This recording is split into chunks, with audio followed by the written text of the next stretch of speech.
What's up, YouTube? This is James coming back at you with another informative video. I hope everybody's doing well out there on this Tuesday. I'm doing pretty good myself. Uh, this is a very, very, very awful story right here, okay, that I've came across. And to be honest with you, I really don't even like doing stories like this,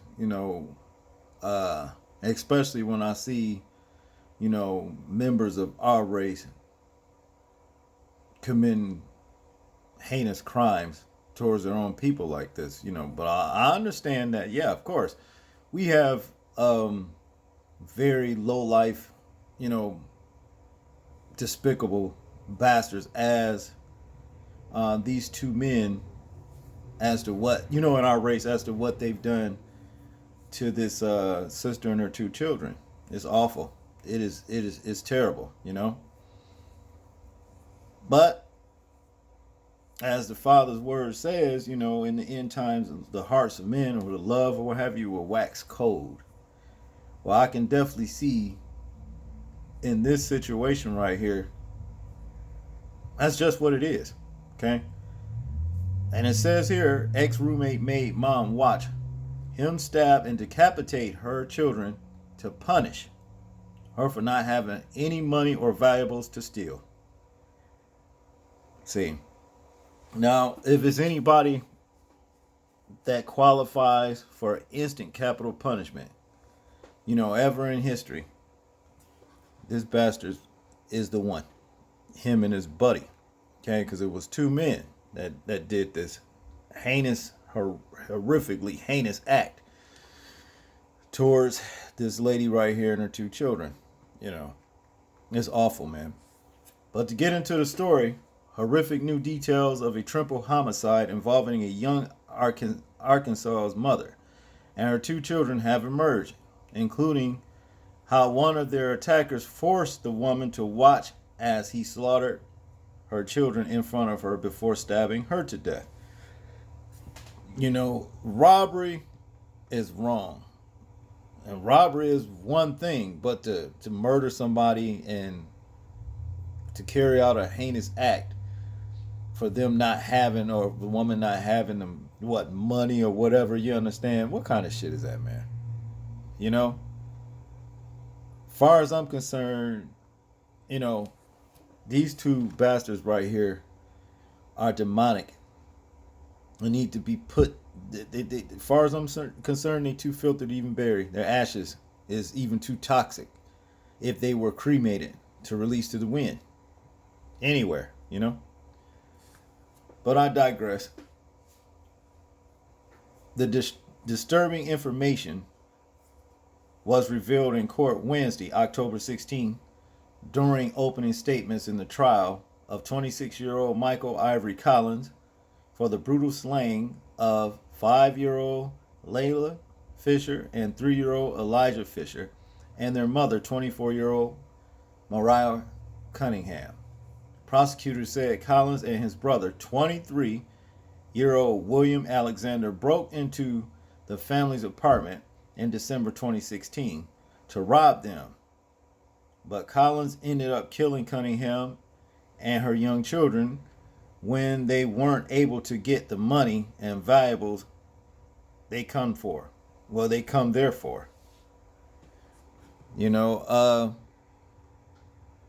There is a thing called employment bastards. You understand? Don't nobody owe you nothing.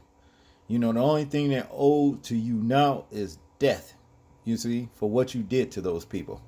See, but to continue, Collins and Cunningham were former roommates after being introduced to one another by another brother of Collins, Colby, whose ID was found in the apartment but was ruled out by police as a suspect.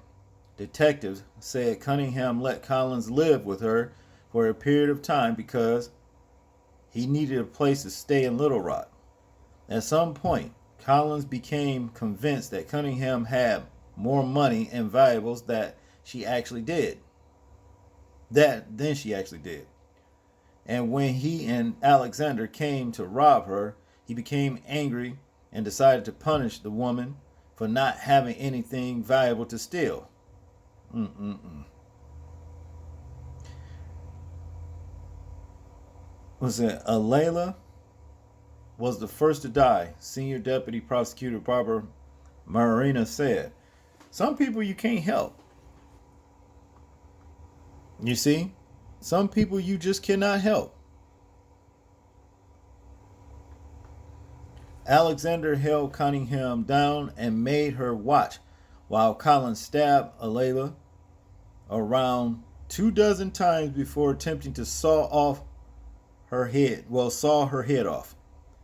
The brothers also forced Cunningham to watch them stab Elijah 14 times before decapitating the boy.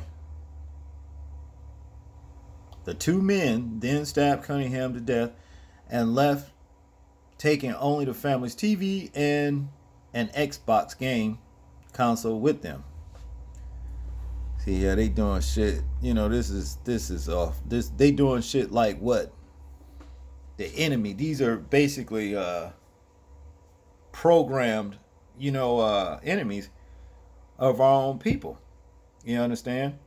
And the way it was done back in ancient Israel, if you were to get somebody stupid enough to even do anything like this, well, the elders will hunt these bastards down and put their ass down. They will put them down. They'll never be left to harm anybody else. You understand? And guess what? The Most High approves of it.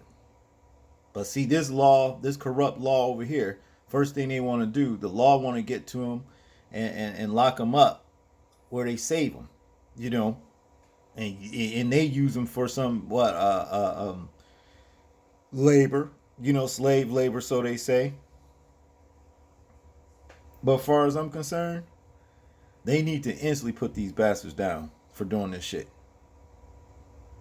But moving on, the pair also stole Cunningham's Honda Accord, but abandoned it 2 miles away from the scene of the crime after realizing that the power steering didn't work.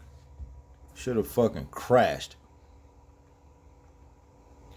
Cunningham and her children's bodies were found by the woman's 78-year-old grandmother, who went to the apartment to check on them after Cunningham didn't return her phone calls. Police also found bleach on the bodies and a steak knife thought to be the murder weapon in the bathtub. Cunningham's oldest child, her then 8-year-old daughter, Cheyenne, wasn't at home at the time of the incident and was spared. Prosecutors told jurors that based on surveillance footage, it took 20 minutes to annihilate the mother and her 2 children. 5 days after the murders, authorities located Collins at a home in Chicago wearing the blood-spattered shoes he had on while committing the crime. DNA testing revealed the blood matched all 3 victims. Despite having no witnesses, prosecutors were able to use material evidence to present their case, and the testimony of Collins' former cellmate helped nail the conviction. 47-year-old Marino Bernard Scott, who shared a cell with Collins for 30 days, reached out to investigators 6 months after the killings to volunteer as a witness and explain details about the murders that only the person who committed the crime would know. Now, some people, he snitched. Fuck that. He did the right thing. He should have told on their asses. Scott said Collins told him he confessed the murders to him because he kept seeing the woman he killed in his dreams. She was hunting your stinking ass. And he was also afraid of the death penalty and DNA evidence that would link him to the crime. I didn't know if any of it was true. Scott said when the defense asked him if he could if he thought Collins had really committed the crimes. A correctional officer who oversaw Collins when he was in jail also testified, telling jurors that during a disturbance in the jail, Collins screamed to the deputies, threatening to remove him from his cell, that he'd already killed 3 people and nothing else matters. The Arkansas Democrat Gazette reported. Now, see, he was a lowlife. His life wasn't shit, and so he decides to go out and affect somebody else's life and ruin their life. I mean, really ruin their life. See, the jury deliberated for less than 30 minutes on Thursday before convicting Collins on charges of aggravated battery and capital murder. He'll spend the rest of his life in jail. Prosecutors initially sought the death penalty, but decided to waive that request at the start of the trial, opting for life in prison without parole instead.